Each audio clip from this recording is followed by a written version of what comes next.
오늘 제목은 절망에서 희망을 심다 이렇게 지어봤습니다. 여러분 강원도 산불 뉴스에서 보셨죠? 이 나흘째 이어졌다고 해요. 제가 검색하는 그 사이에 동해안 산불로 서울 면적의 4분의 1 이상, 축구장의 2만 3천 개 넓이에 달하는 산림 피해가 발생했다고 합니다. 그 동해안 산불은 그 피해 면적으로 봤을 때 2000년 동안 동해안 지역에서 발생한 산불 이후에 역대 두 번째 규모라고 합니다. 그리고 세계적으로 보면 그 1시간, 우리가 책을 읽는 그 1시간 사이에 세상에서는 5명 이상의 어린아이들이 학대와 폭력에 시달려 죽어간다고 합니다. 그리고 괴로움의 그 형태와 방식은 학대, 폭력 말고도 헤아릴 수 없이 많죠. 그리고 매 시간 수천 명이 교통사고와 암으로 숨지고요. 사랑하는 누군가가 갑자기 세상을 떠났다는 소식, 그 소식이 수십만 명에게 전해집니다. 그리고 날마다 소도시 하나만큼 그 엄청난 인구가 가족과 친구들을 남겨둔 채 세상을 떠납니다. 그리고 전 세계적으로 봐도 대참사는 끊이지 않고 있죠. 하루에 수만 명이 넘는 사람들이 죽음을 맞고 있고요. 그런데 이 많은 일들이 벌어지고 있는데 그런 일들이 뉴스에 잘 나오지 않아요. 왜냐하면 우리가 사는 그 세상에서 고통과 괴로움이 일상이 되어버렸기 때문입니다.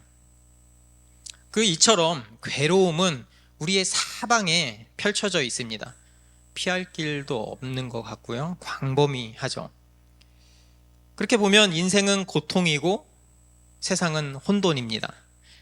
그 이유가 뭘까? 혼돈의 현 상황, 여러 사람들이 이야기를 하죠. 하지만 성경은 이것이 죄 때문이다 라고 이야기를 합니다. 그렇습니다.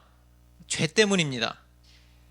최초에 하나님이 만든 그 에덴 동산, 하나님의 나라는 복과 안식이 넘치는 곳이었죠. 하지만 그곳에 죄가 들어옵니다. 그 시작은 뱀과 여자의 이야기죠. 성경에서 뱀이 등장합니다. 성경은 3장 1절에서 뱀은 교활하다 이렇게 선언을 하고 시작을 합니다. 정말 뱀은 그랬습니다. 뱀은 어떤 점이 그렇게 교활했을까요? 뱀은 하나님의 말씀에 의문을 제기합니다. 이렇게 말이죠. 여자에게 이렇게 질문합니다.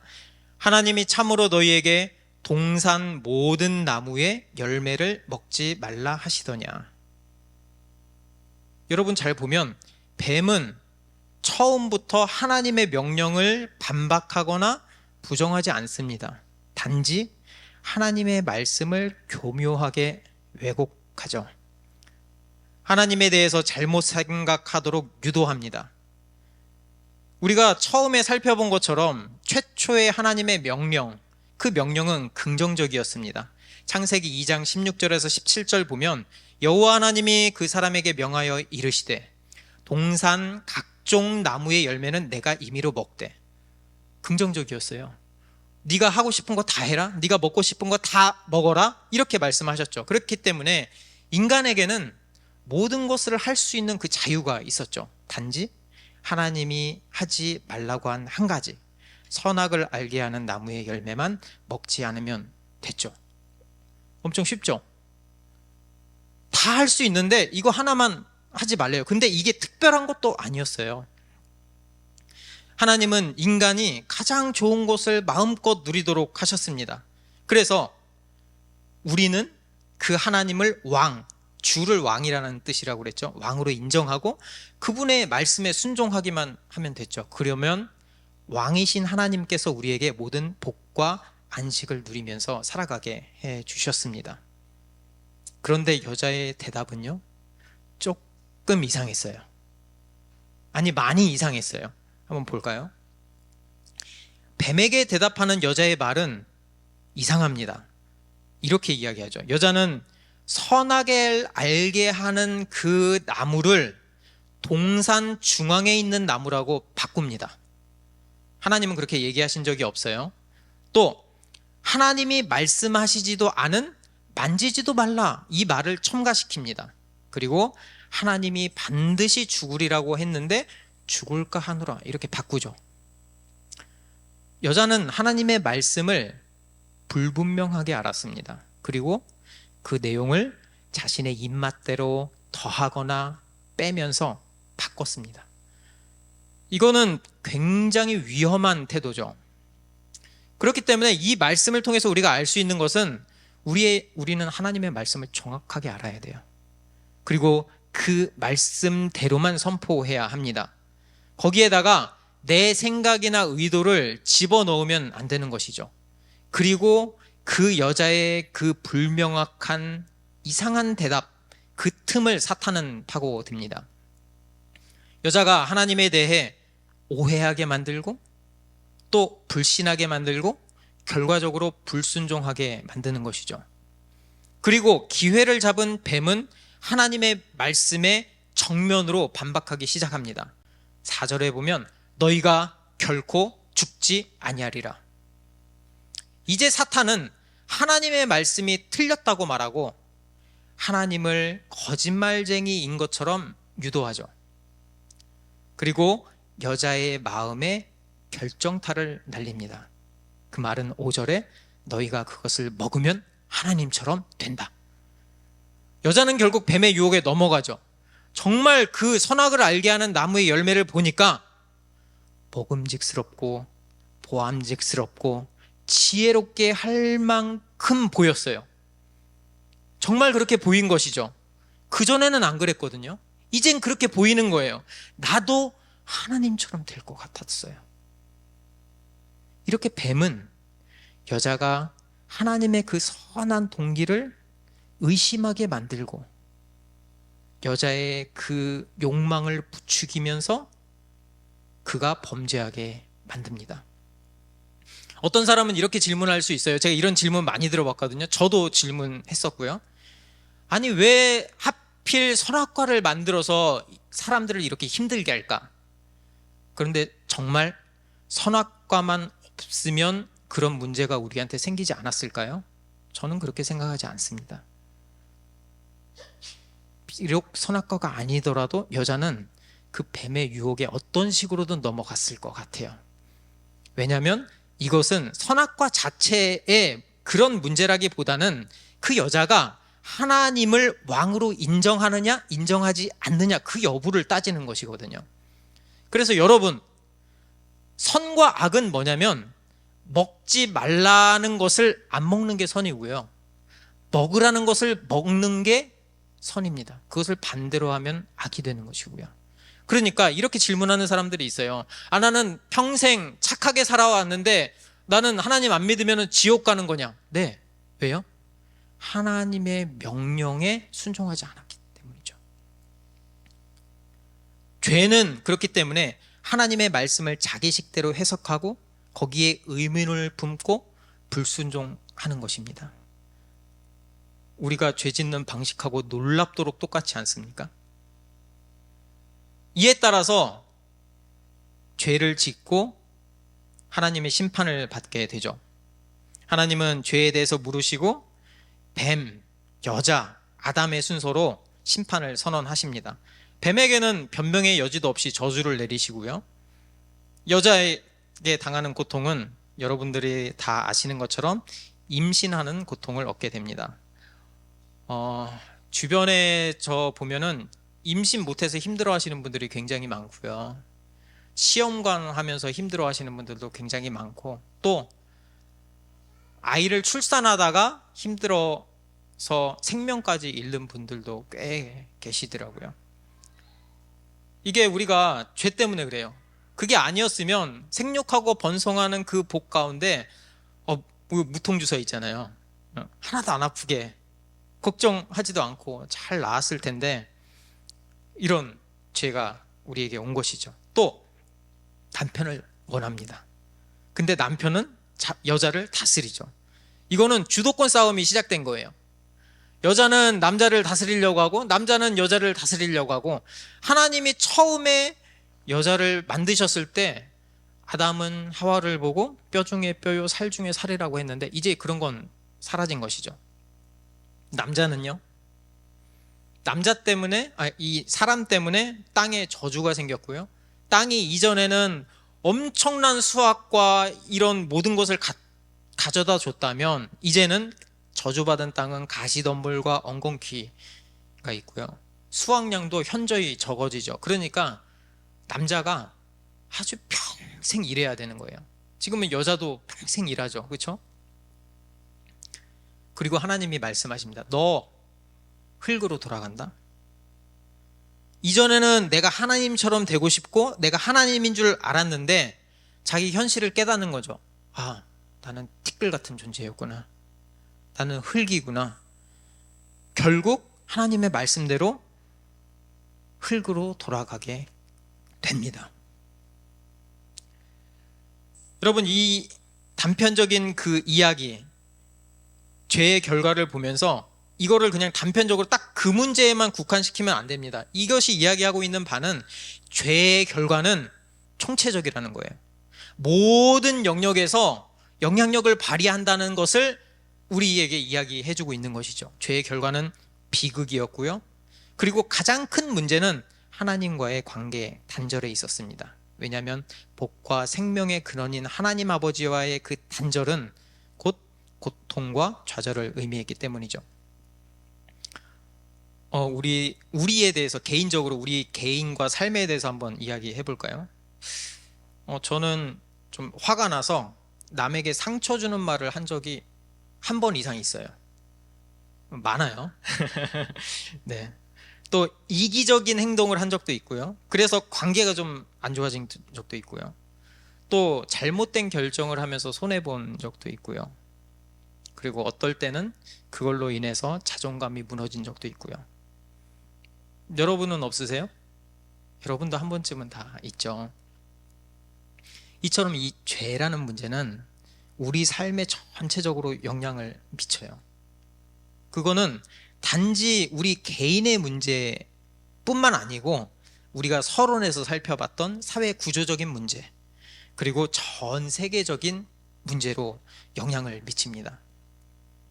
학대, 폭력, 전쟁, 기근, 이런 문제들이 발생을 하면서 결국 이런 문제들을 보면서 우리는 극도의 두려움을 느낍니다. 그래서 우리 내면에서는 살기 위해서 이 심리적인 방어 기제가 작동한다고 합니다. 마치 끔찍한 사건이나 사고는 나와는 상관없는 것처럼 여기는 것이죠. 나랑은 상관없는 거야. 나는 뭐 행복하게 잘 살고 있는데 뭐. 그리고 이 죽음을 늦추려고 우리는 발버둥치게 됩니다. 그래서 운동도 더 하고요. 건강검진도 저는 매년 받습니다. 매년 받고요. 집에 비타민이 얼마나 많은지 몰라요. 조금이라도 건강해지고 싶어서. 또 약도 얼마나 많은지 몰라요. 무슨 수를 써서라도 그 영생에 도전하고 싶은 거죠. 건강하고 싶은 거죠. 근데 아무리 벗어나려고 애써도 그 죽음이라는 그것은 한치의 오차도 없이 우리를 찾아옵니다. 어떤 사람은 사랑하는 사람을 잃고요. 어떤 사람은 치명적인 질병에 걸리고요. 믿었던 사람에게 배신을 당하기도 하고요. 경제적으로 어려움을 겪기도 하고요. 그게 아니더라도 나이가 들어감에 따라서 아픈 데도 생기고 힘도 없어지고 그 모든 것들이 결국 죽음을 향해 가는 과정인 것이죠. 이런 일들에는 예방 백신 이런 거 없어요. 우리가 아무리 많은 돈이 있어도, 아무리 권력이 많아도, 아무리 계획을 잘 세운다 해도 이런 끔찍한 일들이 우리 삶에 끼어드는 것을 절대 막을 수가 없습니다. 우리의 인생은 한없이 연약하고요. 휩쓸릴 수밖에 없습니다. 그래서 삶은 비극이죠. 이 어려움과 아픔을 겪는 사람들 있잖아요. 그런 거를 경험하는 사람들은 이 자기 힘으로는 어떻게 할 수 없구나, 이런 걸 느낍니다. 실제로 아파 보는 사람은 그거 느끼고요. 정말 크게 사고 난 사람 그렇게 느끼죠.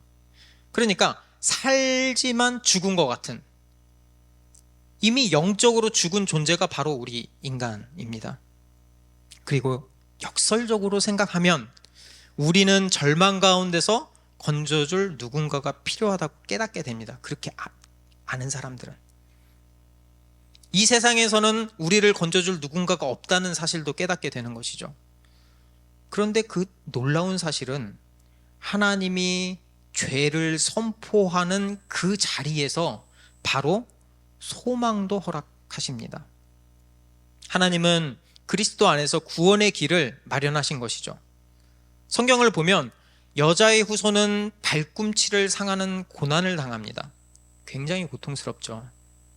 하지만 뱀의 후손은 머리를 짓밟히는 결정적인 패배를 당합니다. 결국 여자의 후손이 승리할 것이라는 이야기죠. 여자의 후손은 예수 그리스도를 가리키고요. 그 심판의 순간 하나님은 우리에게 희망을 약속하셨습니다. 사실 사탄은 예수 그리스도를 십자가에 못 박으며 그 하나님의 구원 사역을 회방하려고 굉장히 노력했죠. 실제로 죽였고요. 그런데 오히려 그 십자가가 사탄의 머리를 내리치는 망치였죠. 예수 그리스도의 그 십자가 사역은 사탄의 힘과 권세를 깨뜨리고 무력화시켰습니다. 그의 머리를 짓밟아 버린 것이죠. 그리고 이 약속을 하나님께 들은 그 아담은 아예 아내의 이름을 하와라고 짓습니다. 하와의 이름이 생명이라는 뜻이거든요. 이 아담은 이름을 지으면서 다시 생명을 얻고 하나님 나라로 돌아갈 거라는 희망이 생긴 것이죠. 안 그랬으면 하와라고 짓지 않았겠죠. 그리고 하나님은 가죽옷을 지어서 사람들에게 입혀주십니다. 그거는 뭔가 살인이 있었다는 얘기거든요. 하나님이 최초에 뭔가를 죽이신 거예요. 동물을 죽이신 거죠. 그것은 예수 그리스도의 죽음을 암시합니다. 그분은 우리의 죄의 대가를 치르기 위해서 기꺼이 자신의 생명을 바치셨습니다. 그것을 우리는 형벌대속적 죽음이라고 하죠. 결국 예수님은 죽음과 부활을 통해서 죄와 죽음을 정복하셨고 우리의 구속과 회복을 주셨습니다. 여러분, 정말 감사한 건 지난주가 부활절이라서 이런 내용을 다 이해하셨을 거라고 보는 거예요. 우리 삶에서 예수님의 그 죽음, 희생이 어떤 의미였는지 다시 한번 생각해 보길 바라요. 예수님은 죄를 완벽하게 이기셨고요. 그리고 절망에서 희망으로 우리를 바꿀 수 있는 건 오직 예수 그리스도 한 분뿐이십니다. 그리고 우리가 붙들어야 할 분도 오직 예수 그리스도이죠. 여러분, 예수 그리스도의 그 은혜를 경험한 사람은 바뀝니다. 그러니까 저는 이 말은 좀 어폐가 있다고 봐요. 저는 예수를 믿는데 왜 안 바뀌죠? 그럼 다시 질문하고 싶어요. 정말 예수님의 은혜를 경험하셨습니까? 정말 예수님을 구세주로 영접하셨습니까? 정말 믿음이 있습니까? 이거 돌아봐야 되는 거죠.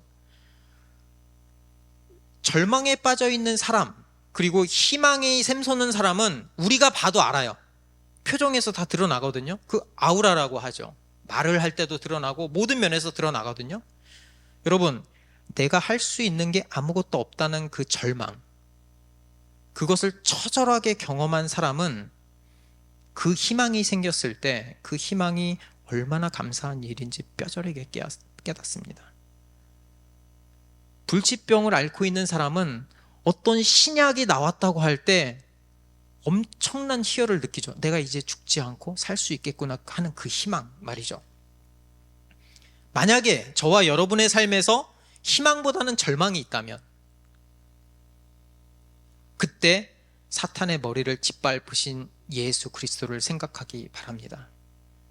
그분은 절망을 이기셨습니다. 그래서 우리한테 필요한 거는요, 절망에 빠졌을 때 내가 뭔가를 하는 게 아니에요. 내가 뭔가 절망에서 벗어나려고 뭔가 몸부림치고 뭔가 선한 일을 하고 그런 게 아니고요.